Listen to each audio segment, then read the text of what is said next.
વિદ્યાર્થી મિત્રો નમસ્કાર। ગઈ વખતે આપણે આપણો જે એકમ છે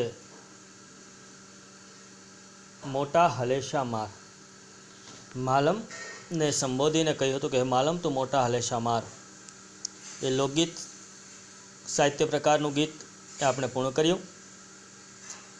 માલમને મોટા હલેશા મારવાનું કાવ્યનાયક એટલા માટે કહે છે કે એને સામે પાર જાવા બંદરે જવું છે, જાવા બંદરે જઈને અધિક ઢળ કમાવું છે, ધન કમાય સંપત્તિવાન બની અને પછી ગુણવાન અને સ્વરૂપવાન એવી નારીને પરણવું છે।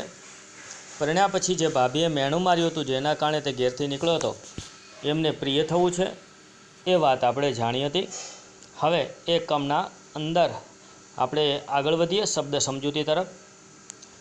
માલમ એ શબ્દનો અર્થ થશે વહાણ હાંકનાર, મેણું એટલે કે કડવા વેણ, બળિયો અવતાર એટલે કે નકામો અવતાર, જીવન નકામું થવું તે, જાવા એટલે હિન્દ મહાસાગરનો એક બેટ, દેર એટલે કે દિયર, સિંહલદીપ એટલે કે શ્રીલંકા, પદમણી એટલે સુંદર ગુણિયલ સ્ત્રી, પોખું એટલે વધાવું અને મતિ એટલે બુદ્ધિ। તો અહીંયા આપણી મિત્રો શબ્દ સમજૂતી છે એ પૂર્ણ થાય છે। ત્યાર પછી રૂઢિપ્રયોગ તરફ આગળ વધીએ। રૂઢિપ્રયોગમાં પહેલો રૂઢિપ્રયોગ છે મેણું મારવું। મેણું મારવું એટલે કડવા વચનો કહેવા। બેડલો પાર થવો એટલે ઈચ્છા હેમખેમ પાર પડવી અથવા તો બધું ઈચ્છાને સર થવું, સુખી થવું। ઘોડલા ખેલવા, ઘોડલા ખેલવા એટલે અહીં મોજ મજા કરવી, આનંદ કરવો। અહીંયા મિત્રો આપણા રૂઢિપ્રયોગ છે પૂર્ણ થાય છે। હવે ભાષા સજ્જતા તરફ આગળ વધીએ। ભાષા સજ્જતાની અંદર આપણે પહેલું જોઈએ કબૂતર ઉડ્યું, બીજું જોઈએ અમદાવાદ શહેર છે, ત્રીજું જોઈએ ચાંદો ઉગ્યો। હવે આપણે એમની નીચેના જે વાક્યો છે એમાં કંઈક વિશેષતા ઉમેરી અને વાક્યમાં થોડો ફેરફાર કરવામાં આવ્યો છે। આપણે જોઈશું સફેદ કબૂતર ઉડ્યું, અમદાવાદ મોટું શહેર છે અને રૂપેરી ચાંદો ઉગ્યો। તો અહીંયા સફેદ, મોટું અને રૂપેરી એવા ત્રણ વધારાના શબ્દો વાક્યોના પૂર્વે મૂકવામાં આવ્યા છે। પ્રથમ વાક્યો જ્યારે આપણે જોયા અને બીજા વાક્ય સ્વરૂપે જ્યારે આપણે વાંચ્યા એમને, ત્યારે તમને શું ફરક જણાય છે? તમે જોયું હશે કે બીજી વારના વાક્યોમાં સફેદ, મોટું, રૂપેરી આ જે શબ્દો છે કબૂતર, શહેર અને ચાંદો જેવી સંજ્ઞાઓના અર્થમાં વધારો કરે છે, તેથી તે વિશેષણ છે। તમે ધોરણ 6માં વિશેષણ વિશે ભણ્યા જ છો। અહીં તમે એક બાબત નોંધો, સફેદ, મોટું અને રૂપેરી એ શબ્દો ગુણ દર્શાવે છે, માટે આપણે તેમને ગુણ દર્શાવતા હોવાથી ગુણ દર્શાવતા વિશેષણોને ગુણવાચક વિશેષણ તરીકે ઓળખીશું। તો મિત્રો અહીંયા આપણે હવે આ ગુણવાચક વિશેષણો જોયા અને આ ગુણવાચક વિશેષણો જોયા પછી તમને ખ્યાલ આવ્યો હશે કે જે વિશેષણો ગુણ દર્શાવતા હોય એમને ગુણવાચક વિશેષણો કહેવાય છે। વિશેષણ એટલે શું? તો કે જે સંજ્ઞાના અર્થમાં વધારો કરે તે। અહીંયા સંજ્ઞાના અર્થમાં જે વધારો થાય છે એ ગુણની દૃષ્ટિએ થાય છે, માટે આપણે તેને ગુણવાચક વિશેષણ કહીશું। તો મિત્રો અહીંયા આપણો આજે ભાષા સજ્જતાનો વિભાગ છે એ પૂર્ણ થાય છે। હવે આપણે અભ્યાસ તરફ આગળ વધીશું। અભ્યાસનો પહેલો પ્રશ્ન છે નીચેના પ્રશ્નોના ઉત્તર માટે આપેલ વિકલ્પોમાંથી સાચો ઉત્તર શોધીને તેનો ક્રમ અક્ષર પ્રશ્ન સામેના ચોરસ ખાનામાં લખો। એમાં પહેલો પ્રશ્ન છે માલમ મોટા હલેશા તું માર, આ વાક્ય કોણ બોલે છે? એના અંદર ઓપ્શન આપ્યા છે ક ઓપ્શન કવિ, ખ ઓપ્શન દિયર, ગ ઓપ્શન ભાભી અને ઘ ઓપ્શન નાવિક। તો અહીંયા મિત્રો ભાભીએ મેણું માર્યું તેથી દિયરને જાવા બંદરે જવું છે અને ઉતાવળે જવું છે, માટે તે કહે છે માટે વિકલ્પ તરીકે અહીંયા ખ આવશે. તો ચોરસ ખાનામાં તમે ખ લખજો. અહીંયા આપણો પહેલો વિકલ્પ પૂર્ણ થાય છે. બીજો વિકલ્પ જોઈએ. દિયરને દરિયા પાર શા માટે જવાની ઈચ્છા છે? દિયરને દરિયા પાર શા માટે જવાની ઈચ્છા છે? ક રહેવા, ખ કમાવા, ગ ફરવા, ઘ પરણવા. તો મિત્રો આપણે જોયું કે ભાભીએ મેણું માર્યું કે તું કંઈ કમાતો નથી, તારા ભાઈની કમાણી ઉપર જલસા કરે છે, મોજ મજા કરે છે. આવું મેણું માર્યું હોવાથી એ કમાવા અર્થે દરિયા પાર જવા ઈચ્છે છે. માટે અહીંયા પણ વિકલ્પનો જવાબ ખ છે. તો આપણે ચોરસ ખાનામાં ખ લખીશું. ત્રીજો પ્રશ્ન જોઈએ. મેણા મારીને મારી મતિ સુધારી. મેણા મારીને મારી મતિ સુધારી. અહીં મતિ સુધારી એટલે શું? એના વિકલ્પો જોઈએ. ક વિકલ્પ બુદ્ધિ આવી, ખ વિકલ્પ સાચું જ્ઞાન આપ્યું, ગ વિકલ્પ કમાતો થયો અને ઘ વિકલ્પ પરણવા તૈયાર થયો. તો અહીંયા મિત્રો આપણે કાવ્યમાં જોયું હતું કે ભાભીએ મેણું માર્યું તેથી તેમને સાચું જ્ઞાન પ્રાપ્ત થયું. સાચું જ્ઞાન પ્રાપ્ત થયું એટલે તે કમાવા ગયો. માટે વિકલ્પ છે જવાબની અંદર ખ. તો અહીંયા પણ આપણે ત્રીજા ખાનામાં ચોરસ ખાનું છે, ત્રીજા પ્રશ્નની બાજુમાં, ત્યાં ખ લખીશું. હવે ચોથો પ્રશ્ન જોઈશું. દિયરે ભાભીને કેવા કહ્યા છે? દિયરે ભાભીને કેવા કહ્યા છે? એમાં પહેલો વિકલ્પ છે સમજદાર, બીજો વિકલ્પ છે જ્ઞાની, ત્રીજો વિકલ્પ છે સ્નેહભીના અને ચોથો વિકલ્પ છે કેસરભીના. તો આપણે કાવ્યમાં જોયું છે કે કાવ્ય નાયક પોતાના ભાભીને કેસરભીના કહે છે. તો અહીંયા આપણો વિકલ્પ છે એ ઘ સાચો વિકલ્પ છે. માટે બાજુના ચોરસ ખાનામાં આપણે ઘ લખીશું. મિત્રો અહીંયા આપણો અભ્યાસનો પહેલો પ્રશ્ન પૂર્ણ થયો. પહેલા પ્રશ્નના જવાબો તમને બધાને લખાવ્યા છે, એ પાકી નોંધપોથીમાં આપ લખી લેશો. બીજો પ્રશ્ન છે એ આપણે જોઈશું. બીજા પ્રશ્નની અંદર છે નીચેના પ્રશ્નોના ઉત્તર એક એક વાક્યમાં આપો. પહેલો પ્રશ્ન છે માલમને મોટા હાલેશા માર એવું અથવા આવું શા માટે કહ્યું છે? માલમને મોટા હાલેશા માર એવું એટલા માટે કહ્યું છે કે દિયરને ઉતાવળે અથવા જલ્દીથી દરિયાને પહેલે પાર અથવા દરિયાને સામે પાર જવું છે. આ એમનો જવાબ થશે. ફરીવાર બોલું છું.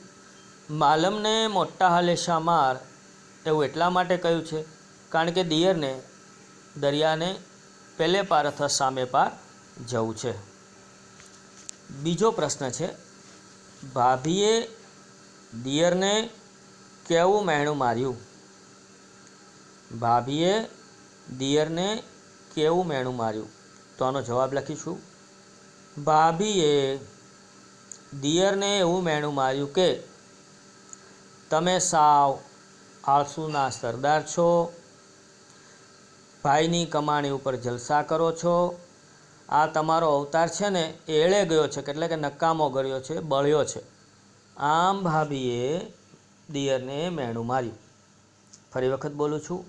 ભાભીએ દિયરને એવું મેણું માર્યું કે તમે સાવ આળસુના સરદાર છો, ભાઈની કમાણી ઉપર જલસા અને મોજ મજા કરો છો, તમારો અવતાર બળ્યો એટલે કે નકામો ગયો છે. ત્રીજો પ્રશ્ન જોઈએ. દિયરને જાવા બંદરે શા માટે જવું છે? તો અહીંયા આપણે જાણીએ છીએ કાવ્યની અંદર આવ્યું હતું દિયરને જાવા બંદરે કમાણી કરવા જવું છે. તો આપણે જવાબ લખીશું દિયરને જાવા બંદરે કમાણી કરવા અથવા પૈસા કમાવવા માટે જવું છે. પછીનો પ્રશ્ન છે દિયરને સિંહલ દ્વીપ શા માટે જવું છે? તો આપણે જોયું હતું કે પૈસા કમાયા પછી તે પરણવા માટે જાય છે સિંહલદીપ. તો અહીંયા આપણે જવાબમાં લખીશું, દિયરને સિંહલદીપ ગુણવાન અને સુંદર એવી પદમણી નારને પરણવા માટે જવું છે. દિયરને સિંહલદીપ ગુણવાન અને સૌંદર્યવાન એવી પદમણી નારને પરણવા માટે જવું છે. પ્રશ્ન પછીનો 5મો, દિયરને જીવવામાં સાર ક્યારે લાગે છે? દિયરને જીવવામાં સાર ક્યારે લાગે છે? દિયરને જીવવામાં સાર ત્યારે લાગે છે જ્યારે દિયર પૈસા કમાય, પદમણી નારને પરણી અને પાછો ઘેર આવે ત્યારે એની ભાભી હોંશે હોંશે અને મોતીથી પોખે તો જ એમને જીવવામાં સાર લાગે છે. ફરી વખત બોલું છું, દિયરને જીવવામાં સાર ત્યારે લાગે છે જ્યારે તે પૈસા કમાય, પદમણી એટલે કે સુંદર ગુણવાન નારીને પરણી અને ઘેર પાછો આવે ત્યારે એની ભાભી તેને હોંશેથી મોતીથી વધાવે અથવા પોંખે તો જ તેને જીવનમાં સાર લાગે છે. 6થો પ્રશ્ન છે, ભાભીએ આળસુ દિયરની મતિ કેવી રીતે સુધારી?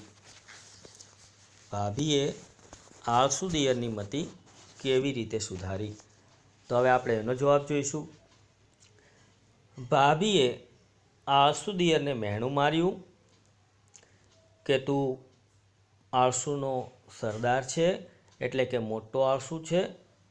ભાઈની કમાણી ઉપર તું નભે છે, જલસા કરે છે અને આ તારો અવતાર છે ને એ બળ્યો છે, એટલે કે એળે ગયો છે. આ મહેણાથી આળસુ દિયરની મતિ એ ભાભીએ સુધારી અથવા આ મેણાથી આળસુ દિયરની મતિ સુધરી ગઈ. આવો આપણે જવાબ આપી શકીએ. તો મિત્રો, અહીંયા આપણે શબ્દ સમજૂતી, રૂઢિપ્રયોગ, અભ્યાસક્રમના પ્રશ્નોત્તરમાં પહેલો પ્રશ્ન, બીજો પ્રશ્ન અને એમના પેટા પ્રશ્નો પૂર્ણ કર્યા છે. ત્યાર પછી જે સ્વાધ્યાય છે એમના પ્રશ્નો તમારે જાતે એ લખવાના રહેશે. એમાં આપણે સ્વાધ્યાયને એક વખત પ્રશ્નોને જોઈ જઈએ.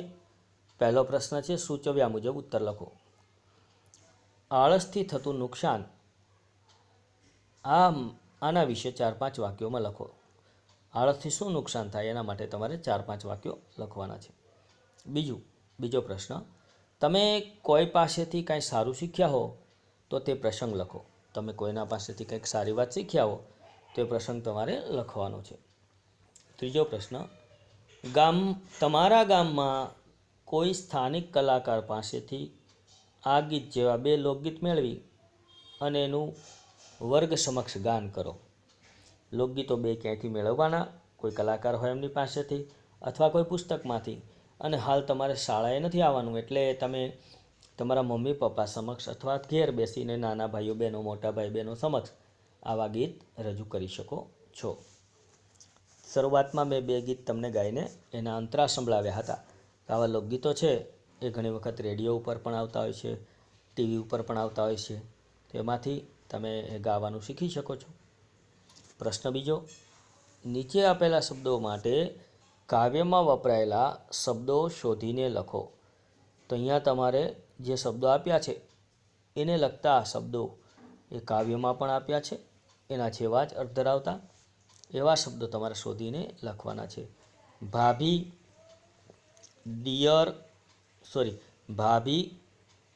લક્ષ્મી, દિયર, ગયા, આળસ, નારી, ઘોડા અને જીભ. અહીંયા આવા શબ્દો તમને જે કાવ્યમાં વપરાયેલા છે એવા શબ્દો આની સામે શોધીને તમારે લખવાના છે. સાવ સહેલા છે, તમને આવડી જ જશે.